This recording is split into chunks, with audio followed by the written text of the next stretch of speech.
Hello, everybody. Welcome into The Cycle. I am Ryan Wormeli, joined as always by Mike Maher. We are fresh off Fantasy Fest 2025 MLB edition, so be sure to check out the FantasyPros MLB page on YouTube and go check that out if you missed it live. We did 4 hours yesterday. Joey P and the Welsh started off. They did most of it. Maher and I hopped on for the final hour, had a couple of good segments talking with Eric Cross, George Bissell, Scott Pianowski. It was a great time. I know everybody had a great time, so shouts out again. I kind of thanked everybody yesterday at the end of that stream, but shouts to everybody who had any involvement in that. It was awesome. So like I said, if you missed it, definitely go to our YouTube page and check it out. We've got some best of segments on there. We're going to cut up a lot of the individual segments, or you could watch the whole stream front to back if you'd really like. It was a fun time as always. Are you tired after that, Mayor? Are you feeling excited to talk a little more baseball with me after we just did an hour yesterday? How are you feeling? I'm a little tired, not necessarily because of Fantasy Fest, but from, I was up late preparing for this show, making sure we were as prepared as possible. So don't have a ton of sleep in me the last 48 hours, but still excited and ready to go. I would like to get everybody's opinion in the comments on Mayor's outfit here. We decided to wear our Fantasy Pros baseball jerseys because we meant to wear them for the fest and forgot. So we're like, oh, we'll wear them for the cycle. So if you're watching on YouTube, you can check that out. We got these at a team trip a couple of years ago. They were kind of regionally done. That's why mine is a different color than his. I think they're awesome. They're super comfortable and look good. Mayor's is blue and white, and for some reason decided to wear a red undershirt. He says it's to look like the Blue Jays. I think it looks terrible. I would love to get everybody else's opinion.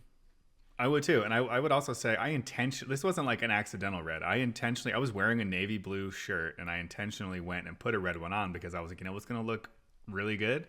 Red underneath this blue jersey. And I will say, despite the fact that I'm a Red Sox fan, I actually kind of grew up when I was really young as more of an anti-Yankees fan. I grew up in New Jersey and was just like a Yankees hater. And when I was really little, I was actually a Blue Jays fan and a Red Sox fan, which is kind of blasphemous to say out loud and like admit that to people, but I was just like a kid who only had the Yankees on TV locally, and so every night I would just root against the Yankees. So I just cheered for whoever they were playing. So that meant cheering for a lot of the Orioles, cheering for a lot of the Blue Jays and the Red Sox because they played so often. And then I was kind of trying to decide, do I want to be a Red Sox fan or a Blue Jays fan? And for a while I was leaning Blue Jays, and I really liked when they wore the red shirt under the blue jersey. And it wasn't until I went to Fenway because I have family there, then I was like, all right, I'm locked in on the Red Sox. But that's where the red shirt history comes from. Fully approve of the red shirt, and the comments I know will justify me. I think it looks terrible. I managed to find a yellow undershirt that actually matches the yellow on my jersey. So does it? I think it's like a faded.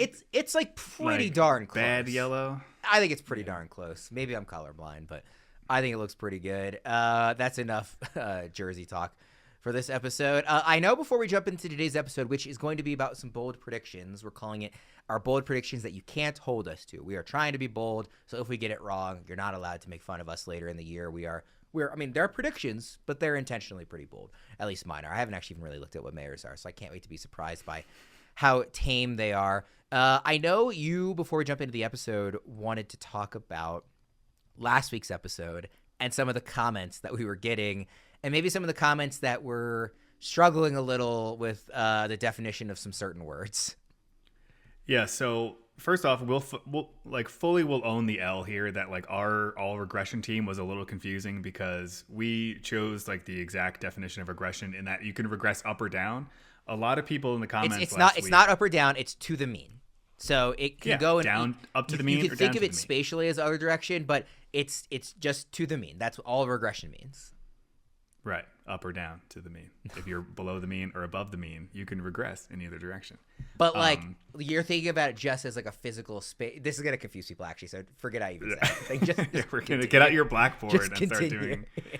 Well, the one thing I wanted to mention is that there were a lot of people thought that regression is only a bad thing, which is not. Like you said, it's regression to the mean in either direction. And so there were a lot of people in the comments really confused by that. They were confused by our teams because we had different kinds of regression, and then a few other people saying that positive regression is actually progression, which is not. Progression means you're actively getting better. Regression just means regressing to the mean. So wanted to go on there, do a mini rant about that. There were a lot of people justifying the use of positive regression in the comments, so I'm just going to roll with that and continue to use that phrase. And a lot of people... And you wonder why people were confused. and explaining to, well, a lot of people were like, you know what, it's just super easy to say positive and negative regression. Just keep saying that. And I was like, you know what, you're right. Let's just do that. But progression, different thing, not the same thing. I mean, the best way to think about it is if your batted ball profile suggests that your expected batting average is 300, and two guys both have the same exact batted ball profile, one of them bats 320, one of them bats 280. The next year they both bat 300 again. Both those scenarios are regression. They are regressing to the expected outcome that it was a statistical outlier that they weren't there. It could go either direction. That's just like, I don't even know if it's grammar. That's just like a definition of the word. Sure. Bold prediction. Not the last time I say positive regression. Bold predictions we're jumping into here. Like I said, bold predictions you can't hold us to. We're going to do 3 each, and then we are going to look at some of the ones that some of the listeners threw out there in Discord and in the comment section. So we appreciate everybody kind of chipping in with some of their own ideas, and we'll let you know what we think of those. I do want to let everybody know that we are now giving away a John Smoltz signed Braves jersey, courtesy of our friends at pristineauction.com. All you have to do to enter is subscribe to the Fantasy Pros MLB YouTube channel right now. Drop a comment below on any video, and that's it. We will be announcing one lucky winner right here on the channel. So make sure to turn on those notifications so you can know when new videos are up and claim your prize. Okay. Do you want to go first or second here? I'll go second. Let's start off with yours. I'll go first. It actually is kind of fitting, the jersey I'm wearing, because while I'm not necessarily a Brewers fan, it's kind of Brewers colored. And my first prediction is about Jackson Chourio. And by the way, I'm kind of intentionally going 3-2-1. Like the last bold prediction I have in my mind is kind of the boldest. Maybe you will disagree with the order I have that, but that's kind of what I'm going for here. So my first bold prediction is on Jackson Chourio. This is already a guy who was going like in the second round of drafts. I think he's ECR is like 19th or something like that. So it's not like I'm going out on a limb saying he's going to be good. I think he's going to be a lot more than good. I'm saying he has a 30-30 season this year with a 300 batting average and is a consensus top 3 pick in 2026 redraft leagues. Obviously, he's somebody who was a very highly touted prospect. He's the type of power speed prospect that you would think would be really intriguing for fantasy. I have him in, some dynasty deep keeper formats where I'm really excited about. Started off really slow last year, which he actually had done in the minors the year before as well. So not too unheard of. April and May, really poor. He's really young, obviously adjusting to the league for the first time. It's the kind of slow start that you can pretty comfortably toss out. By the way, he was 20 years old all last season. His birthday was actually 2 days ago from the day we're recording. He just turned 21 now. So super, super young. And he still ended up with a 2020 season, a batting average of 275 on the strength of how well he finished the year. From June 2nd on, he played 97 games. So, in that 2/3-ish range of the season, a little under than that. And he had 16 home runs, 15 stolen bases, and a 305 batting average. His OPS was just a little under 900 from June 2nd on. It was almost 400 plate appearances in that time frame. This is somebody who we saw take a step forward in the second half of the year, who I think he will progress, talk about progression, to an even higher level in his second full season, I anticipate. And we know this is a team that's going to allow you to run. I think the Brewers finished with the second most stolen bases last season. So I think 30 stolen bases, assuming he bats 300, his OBP was 360 in that stretch last year from June on.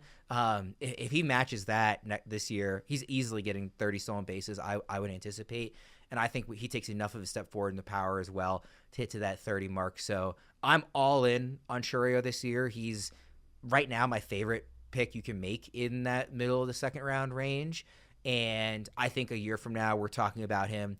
I'm not saying he's going to be the number 1 pick next year, because I still, expect big things out of Bobby Witt, and maybe Judge hits another 60 home run. There's other really good players, but I think he's in that top 3 clear tier 1 type of player as a guy coming off his age 21 season. Yeah. For like my own purposes, I kind of hope this doesn't come to fruition, because not that I've been like hating on Jackson Chourio in the last couple episodes, but if you go back and watch Fantasy Fest, one of my rookies I wanted to target was Jason Dominguez, with the idea being that Jackson Chourio could maybe, we're getting very excited about him. We're seeing a lot of Jackson Chourio steam in the ADP. I mentioned also that like in an NFBC main event. We saw Jackson Chourio go in the first round. I think he was like the 8th or 9th overall pick, which is like, you got to be really in. That person must be predicting the same thing you're predicting to take him that early.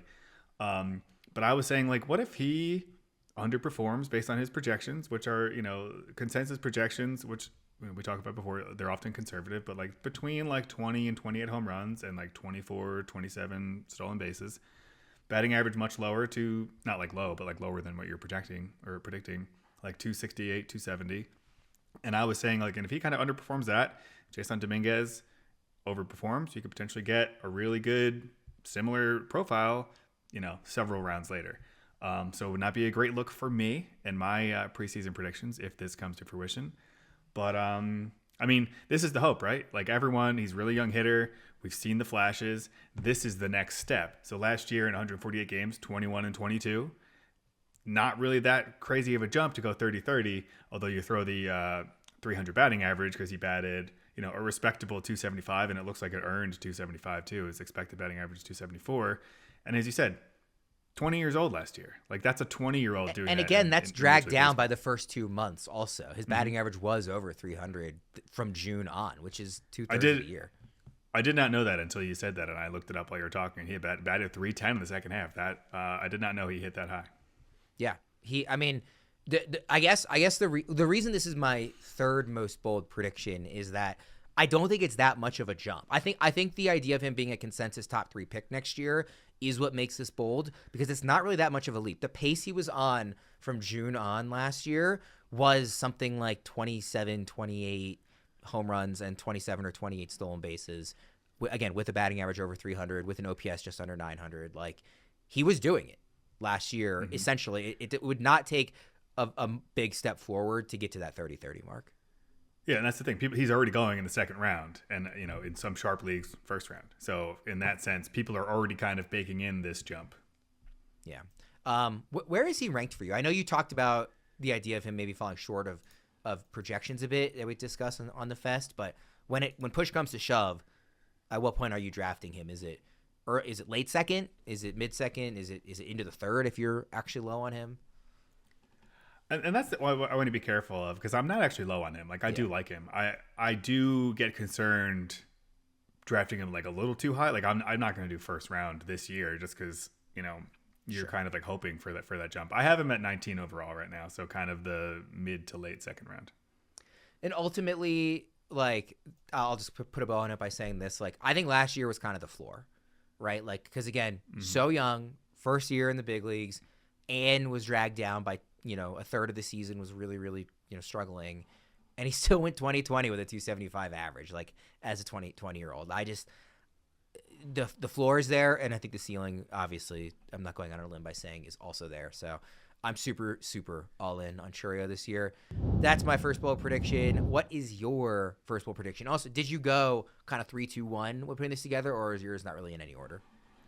Not necessarily. I tried to, because you got to the sheet first and put them in. Not to give everyone a behind the scenes look of like how this went, but you gave your bold predictions first. So I tried to kind of pair mine in a similar way to yours, like based on like the themes, except for the last one, which is very different. But the first two, I just tried to I had some other bold predictions.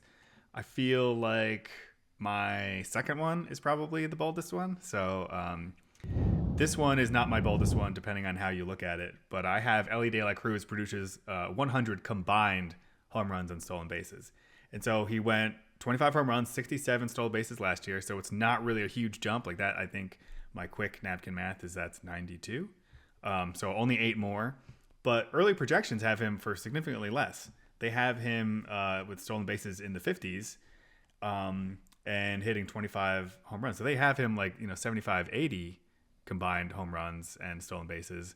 And I think he did this last year while batting .259 with a strikeout rate of 31.3%. So even despite striking out almost a third of the time, he still got on base a bunch. He struck out 218 times and still managed to hit 25 home runs and steal 67 bases. I think we can see him jump up to 30, 35 home runs and steal another 70 bases and get over 100. If you asked me to pick the one player not named Bobby Witt Jr., Shohei Ohtani, or Aaron Judge, who was going to be the number one pick in next year's draft, I might give some credence to the history of Acuna and say him, but my second choice might be Elly. Like, I think the pure ceiling of what he could do, what you're describing here, is just different than everybody else. Like a guy like Chourio, who I just spoke up, included. Like, it's a different level with if he puts it together, and obviously a guy who's still really young. Like, the impact he can make in fantasy with that kind of stolen base number to go with the power is like remarkable. And we have a note on the site on his page, I think from Kelly, that he hit more home runs on the road last season. So like, he's not even fully taking advantage of his awesome home ballpark in Cincinnati yet for power. So if he starts taking advantage of that even more, then I mean, sky's the limit. Yeah, it's funny you say that too, talking about next year, because I've kind of been just like toying with the idea of looking at the rankings and like, you know, looking at like the top 5 and ADP and looking, you know, you see like Ohtani, Bobby Witt Jr., Aaron Judge, and then Elly De La Cruz. And I've kind of had like passing thoughts of thinking, are we sure Elly De La Cruz might not finish as like the most valuable player in fantasy baseball this year? Because like, he's already top 5. And there are enough concerns about the players above him. And I think he has a high enough floor because, like I said, last year, he struck out over 31% of the time. And I think, like, what if that improves just a little bit and those numbers get even better? Like, I feel like there's a really high floor there. And you could make the argument, I haven't been bold enough to do it, you could make the argument that he could be the 101 pick this year. That might be a bridge. I think you could make the argument, we talked about Ohtani on the Fest too, for if you were to knock Ohtani down just because he's pitching again, like, are they going to let him run as much? Like, the Dodgers don't need him to play every day to make the playoffs. Like, I think you can make that argument for knocking Ohtani down. Yeah, if you want to be scared about Shohei Ohtani, go back to the Fantasy Fest and listen to Scott Pianowski talk about it, because you'll come away nervous. Yes, he makes a great case. I'm not knocking Ohtani down, but, like, I could see the case for that. I could maybe even see the case for Judge. Like, again, I wouldn't do that. I would pretty clearly have Judge ahead of Elly, but if you just want to talk about those steals, I can see the argument for it. Bobby Witt Jr., I really struggle. Like, to me, he's like such an easy 101. Like, I would really struggle to put Elly ahead of him. But I think it's an interesting case. To me, the really interesting one is Jose Ramirez versus Elly De La Cruz. Because in ECR, Ramirez is 4 and Elly is 5. And I am very willing to hear that argument for them being switched. Yeah, I just really struggle with him because he's such, like, you see the flaws in his game, and he's still so young, and you know, you were just assuming he gets like even just like incrementally better, he could be the most valuable player in fantasy. Yeah, I think you're spot on. These are obviously, I mean, Jackson Chourio is a second round pick, Elly De La Cruz is a top 5 pick. It's not like we're going on a limb in terms of saying these guys are going to be really good, but I think the level to which they could hit these ceilings, just like how high their ceilings are, is something that could really be reflected in next year's drafts and could make them league winners. I mean, imagine if your draft let's say you have the 5th pick, and imagine your first 2 picks are Elly and Chourio. That's doable. The way ADP is right now. I know, like, spring training stats don't really matter.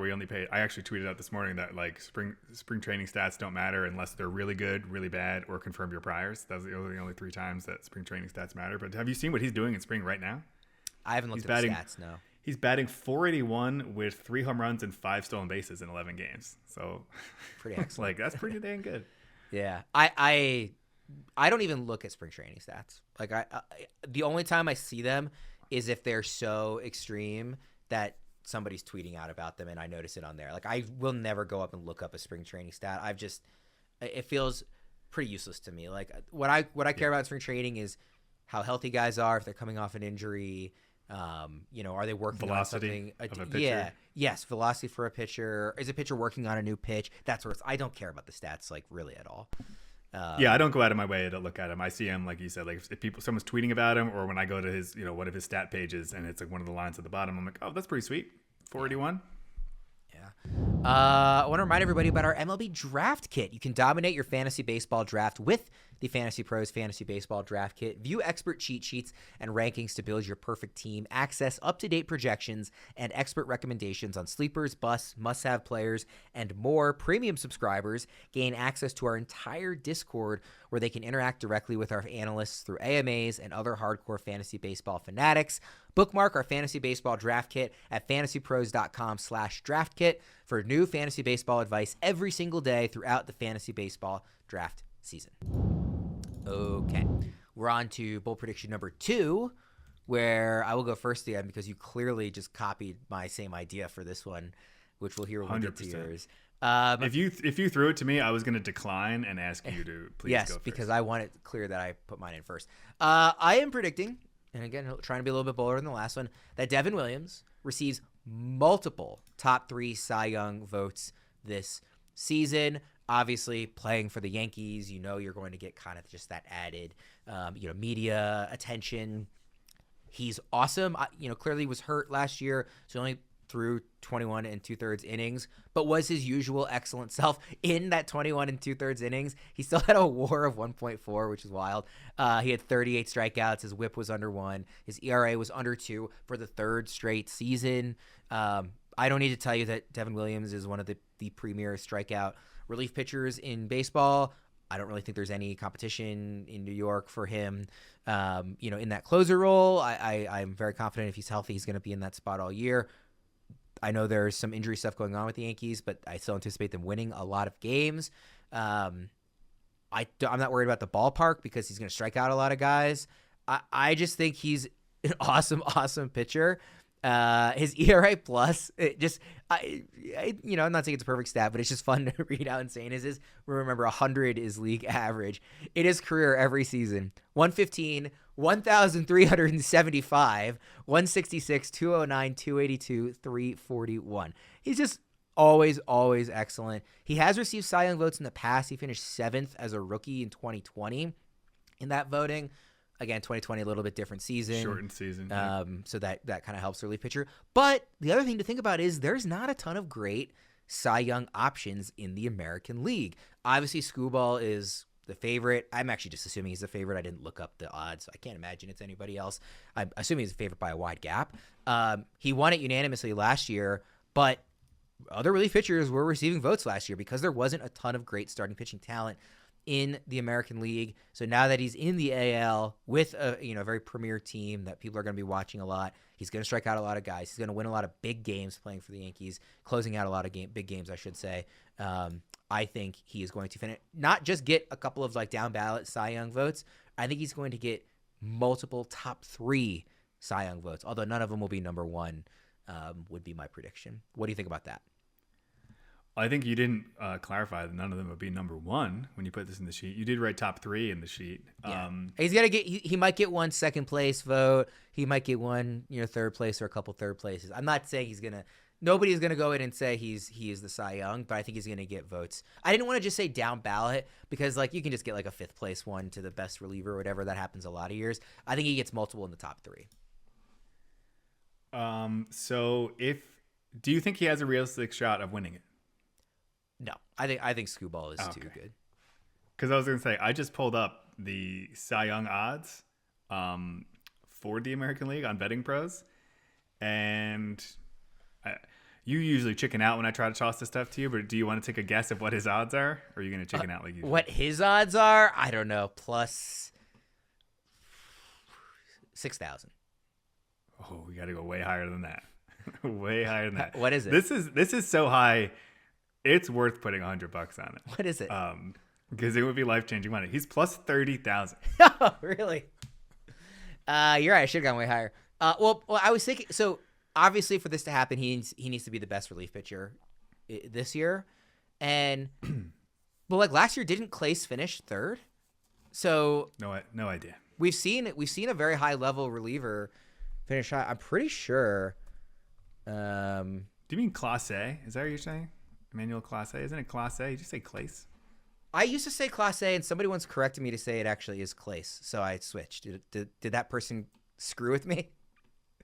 I don't know. I used to say Clase, and then somebody messaged me and they said, "Hey, it's Clace, and it looks bad to say it wrong."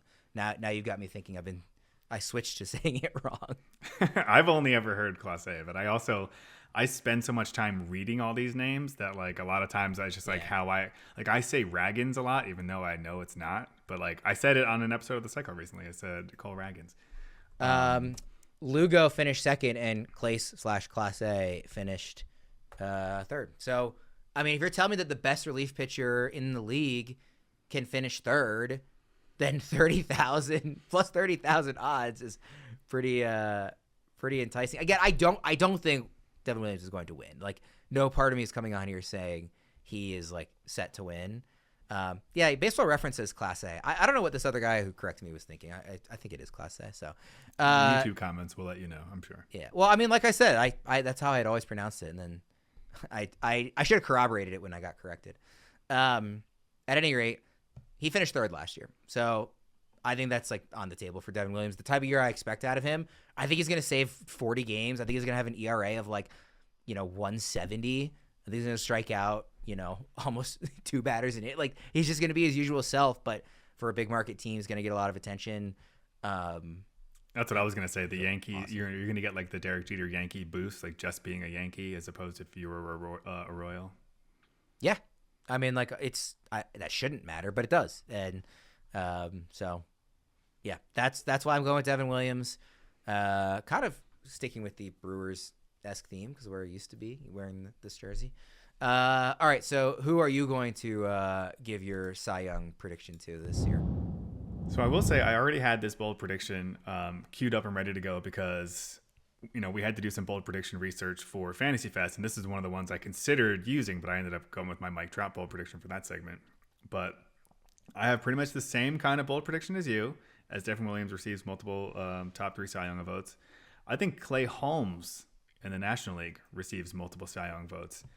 And one of the main reasons is we've seen this trend recently of, good to average relievers making the switch to full-time starters and really taking off.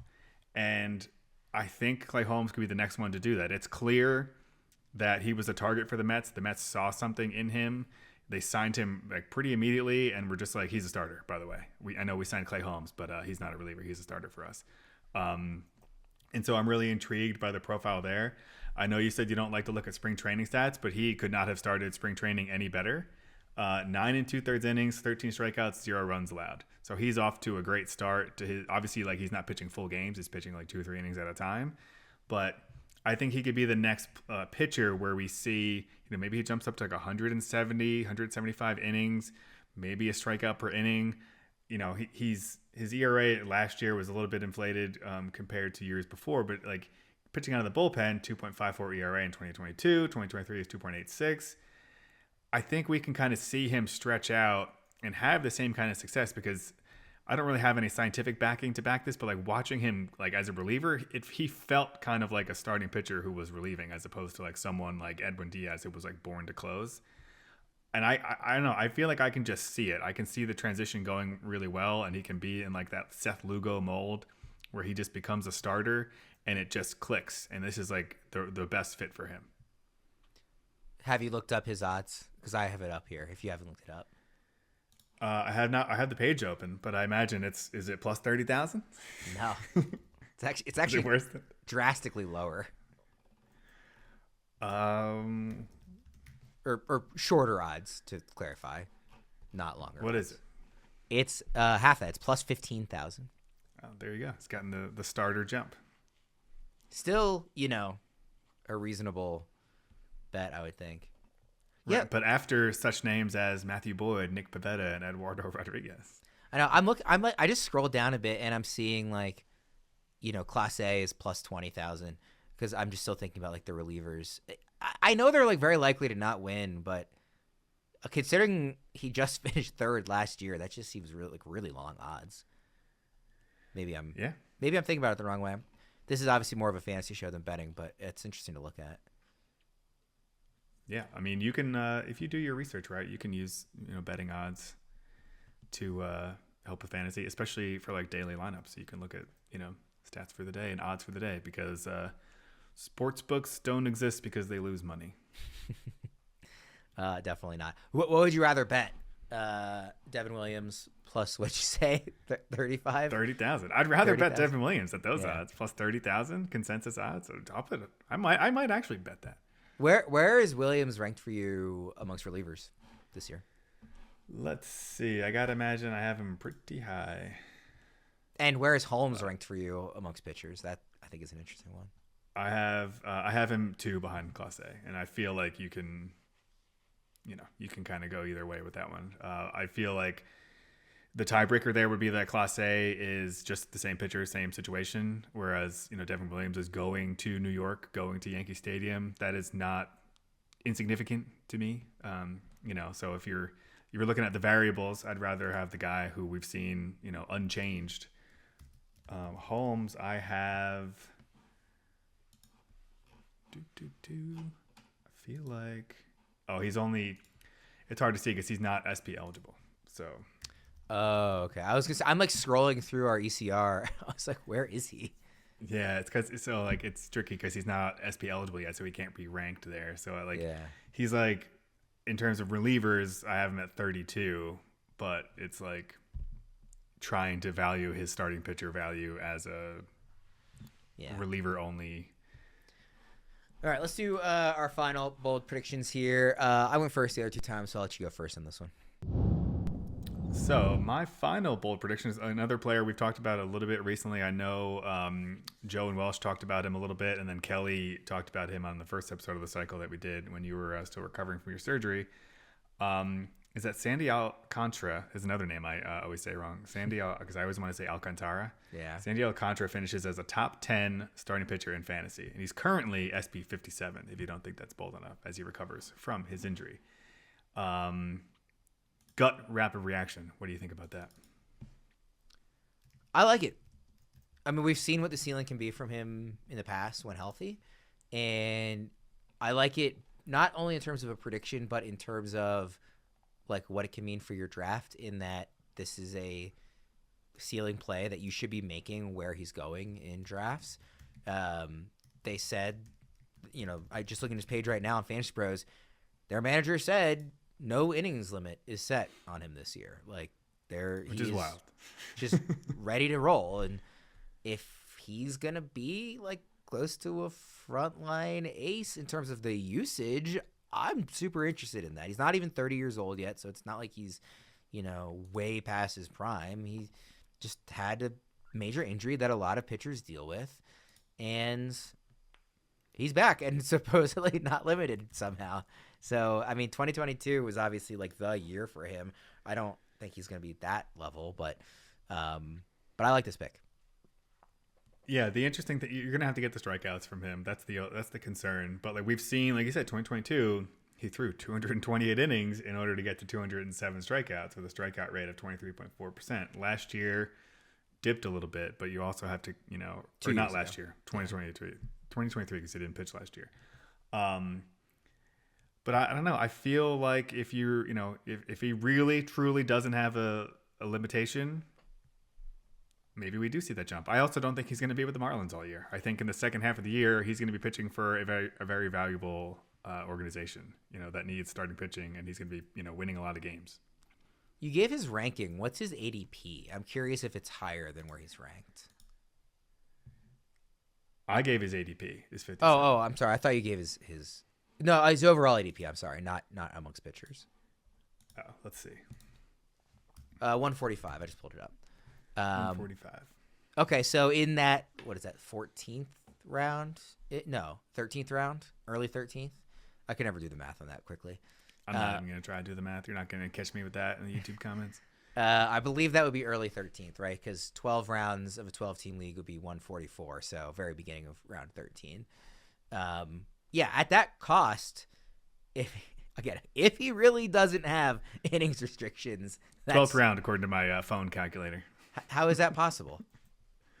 I did 145 divided by 12. That would be 12 point something. It would be 12.08. Yes, so that's the early 13th round because you finish the 12th round and then it's the next pick. Okay. I was thinking it would be like 12.08, but I guess there is no 0th round. Okay. Yeah, listen. We just had a grammar. Let's dive English into the lesson math. last Let's week. dive into the math. We can't now have a math problem. Well, hold on. Let's just count these one by one. So you have the 101, and then you got the 102. I am positive I am right. 12 rounds is 144 picks in a 12-team league. I have no doubt that I'm correct about this. YouTube will let us know. YouTube. They don't need to let us know. Is it 12-08 or is it 13th round? There is no confusion. It's like the first pick, the 13th round. Okay. Anything else on him, or do we want to move to my bold prediction? I would say the only other thing we can mention about him is something that Joe and Welsh brought up like a month ago when they were first kind of talking about him and being excited about him is that, when you're recovering from Tommy John, kind of the control is the last thing to come, but that's always been his strength. And so if he can come back, maybe throwing a little bit harder and is quicker to find that control, that's why he's like someone you can be like, because like if you had to pick like one pitcher in the major leagues who maybe you're not that worried about like him refining his, rediscovering his control, it would be Sandy Alcantara, who also 0.00 ERA in spring training. I know you love spring training stats. Love it. All right, let's look at my final prediction. I'm actually pulling up the odds on betting pros just because I'm sure if there are odds on this, they're pretty ludicrous. Yeah, I'm not going to just scroll indefinitely. I don't see him. Oh, here he is, actually. Oh, you have to like load the bottom of the page. Yeah, it's not. I did find his name, but he's not listed anywhere. So I'm going with Chandler Simpson, Rays prospect, to lead Major League Baseball in stolen bases. Interestingly, and we keep referencing the Fest because we just recorded it yesterday. In our segment, we had picks from George Bissell for Victor Robles to lead the league in stolen bases. Then we had a pick from Scott Pianowski for, was it Xavier Edwards was his pick to lead the league in stolen bases. I'm going with Chandler Simpson, the Rays prospect. If you kind of read some of his evaluations as a prospect, like on MLB Pipeline, one of the lines that comes up that evaluators have said about him is on the 20 to 80 scouting scale, his speed is a 90 and might be closer to 100. That is the way he is talked about in terms of how fast he is as a player. He also is an excellent contact hitter. He has absolutely zero power. I doubt he'll hit a single home run all season. I think what the joke is actually is his on the 20/80 scale, his speed is a 90 and his power is a 10, because it's non-existent. But he can hit for contact. I think he's a 60, maybe even 65 in some places. He's hit for average in the minors in the past. This is part of his skill set. But what he does is he steals bases. You were looking it up before the show because you hadn't really given him much consideration until I brought this up, as you told me. He stole 104 bases last season. And by the way, the year before he stole 94. So in the last 2 years, he has stolen 198 bases across 2 seasons in just let me check that math. yeah. And that's in 225 right. games. So he's like almost getting you a steal every single game. His batting average last season was 355. His OBP was over 400. So his OBP is higher than his slugging percentage, which is always funny. This is the player he is. He's a guy who's going to get on base. And by the way, can get on base with a bouncer to third because he is so fast. He's home to first. I think he was clocked at, I want to say it was like 3.8 seconds. When we get StatCast data for him, it's going to be the fastest sprint speed. I guarantee it's over 30 feet per second. I mean, the dude can absolutely fly. He gets on base. And I know he's not currently, at least as of the last time I checked, didn't seem like he was maybe set to be breaking camp with the Rays, which is why I consider this to be a bold prediction, because if he's not even starting the year, he's going to be kind of behind the 8 ball in terms of this race. But I think there's an opportunity for him in their outfield. Like, I don't see anybody in their outfield that's going to like prevent him if they deem he's ready. Who's blocking him? Exactly. And he's 24. It's not like this dude's 20, they want to give him more time to, a little more seasoning in the minors. Like, he's 24 years old. He is elite at this one, like, pretty valuable skill.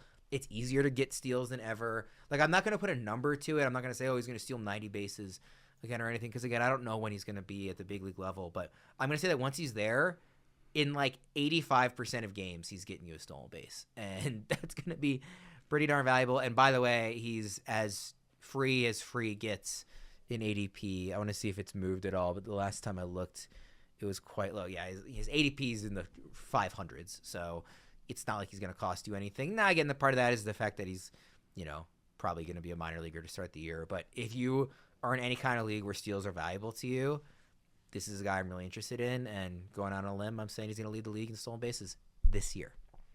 I'll add a bonus bold prediction to Chandler Simpson. He finishes with 3 home runs, but 2 of them are inside the park home runs.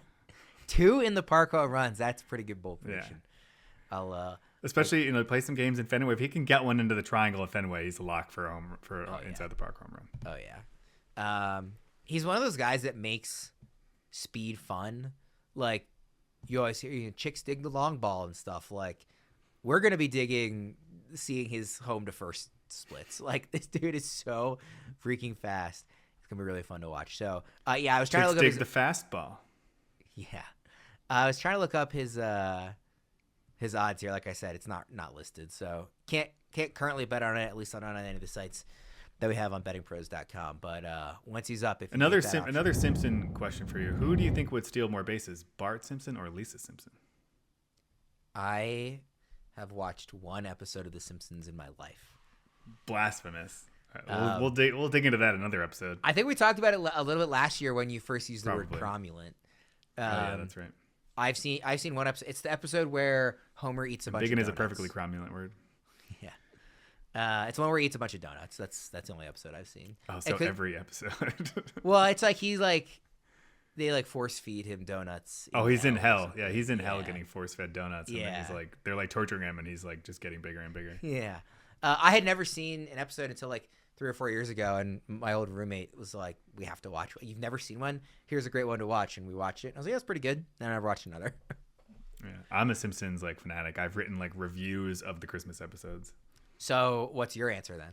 Which Simpson steals more bases? I think it would be sneaky Lisa, because while I think Bart is more athletic, he's also really dumb. Bart Lisa rides the skateboard. That's requires some dexterity in the legs and some balance. Yeah, I'm giving him the athleticism, but I think you need to be really smart to steal bases, and I think over the course of a season, Lisa would figure out a way to be effective doing it. All right, let us know in the comments, Bart Simpson, Lisa Simpson, or Chandler Simpson, who you like to lead the league in stolen bases this season. All right, let's get to some of our listener predictions. We'll go a little quicker on these. Some pretty good ones here. Some that I like, some that I'm less on board with. Oneil Cruz to go 40-40 and bat 260. That is a bold prediction for sure. Where did this one come from, Mayor? That one, I pulled some of these from YouTube comments, some of these from Reddit. I found a bold prediction subreddit that was just posted a day or two ago. So I was like, oh, this is a cool thread to go through. So shout out to the Fantasy Baseball subreddit.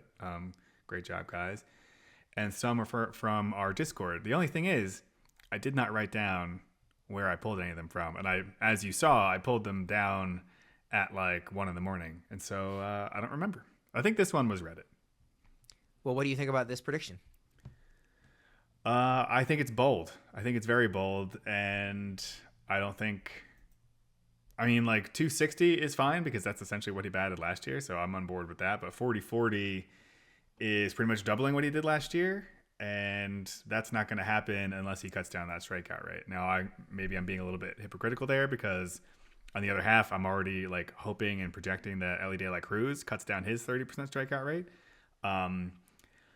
But I don't know. I don't see it. It's bold.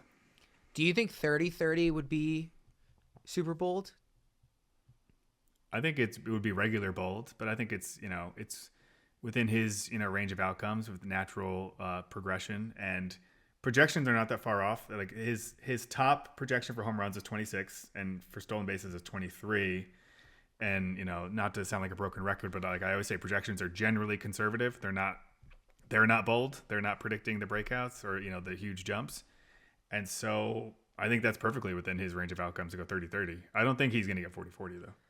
He might have been a good fit for our episode of guys that I struggle to rank, because for sure. I struggle a lot with Cruz this year. I actually ended up keeping him in our league that we're in with Dan Harris as the commissioner. And I don't even really know how I feel about that decision, even though I've already made the decision and it's locked in. there's like a cost assigned with keeping him, of course, in that league. But Of course. it definitely is bold, but he's also super talented. So Cruz is a guy that I don't really have much of this year, just because I kind of throw my hands up and don't really know what to do with him that much. Next player here, Michael Conforto, also somebody that I believe Scott Pianowski talked about on the Fest yesterday. Yep. This prediction here, Conforto to hit 30-plus home runs and drive in 85-plus runs. I always want to call him Toe because I used to work and live with a guy who had formerly worked in the minors with the Mets and became good friends with him, and he just called him Toe. So I always am like, oh yeah, how's Toe doing? Even though I've never met him, it just became like the way I referred to him. But no, full name, Michael Conforto. I'll be respectful. 30 home runs and 85 RBI. What do you think about that? I just don't know if he's going to play enough. I know Scott Pianowski was very excited about this and the idea that the Dodgers could be resting players and he could be in the lineup more. I also know that Dave Roberts loves to mix and match his lineups. Conforto has a bit of an injury history that you kind of want to be aware of, and he's not the youngest guy anymore. He's 32 now. I just don't know if he's going to be in there every single day in that lineup in order to be able to hit home. I mean, the RBI, if he plays enough, every time he gets up, he's probably going to have 2 people on base in that lineup. So RBI seems pretty reasonable. I don't know that he's going to hit 30 home runs, but the other thing that Scott Pianowski mentioned is that he spent the last 2 years at Oracle Park, which is not the friendliest confines for hitters unless, you look like Barry Bonds. So in that sense, I can kind of see it. He's only hit 30 home runs once in his career, and it was 2019, which is one of the Super Bowl years. And he played 151 games and hit 33 home runs that year. And he was 26 at the time. He's 32 now. I mean, it's bold. I could see it if he plays enough and stays healthy. I just don't know he's going to. I love this next one, Cody Bellinger to hit more home runs than Aaron Judge. I think this is an ideal bold prediction because it's very out there, but it's not that much of a challenge to squint my eyes and see the outcome where this happens. Obviously, Bellinger is going to be such a great fit as a lefty at Yankee Stadium. He's going to get home runs there. I've always just been a fan of his in general. I love the idea of him, not just in his park, but in the Yankees lineup. Maybe a little more for what it means for the Yankees than for fantasy, but I still do like it for fantasy. And I wouldn't be, Judge has dealt with injuries in the past, including last year. He's not going to hit 60 home runs every year, right? I think this is it's a really fun bold prediction that I could see happening.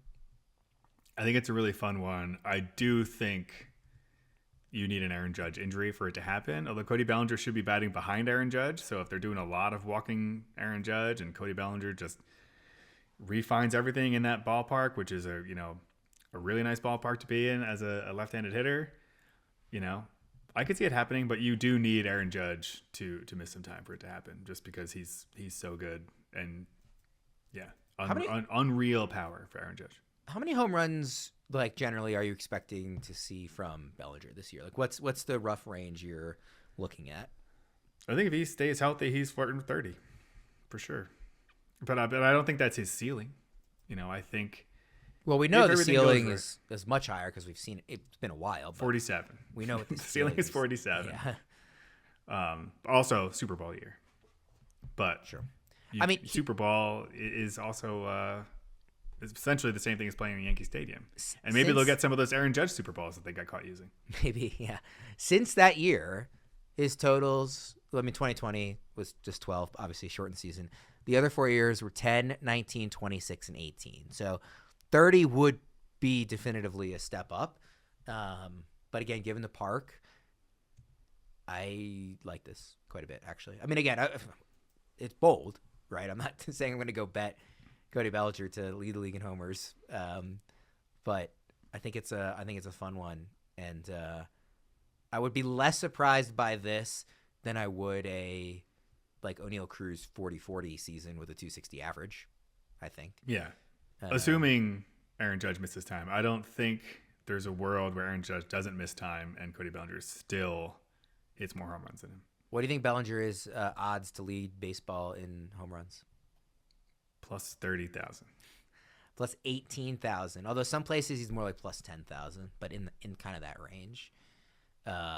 Judge is plus 260, plus 400, something like that, depending where you look. All right, last one, Aroldis Chapman to lead the American League in saves. I like it. It's bold. He's not even technically the closer right now.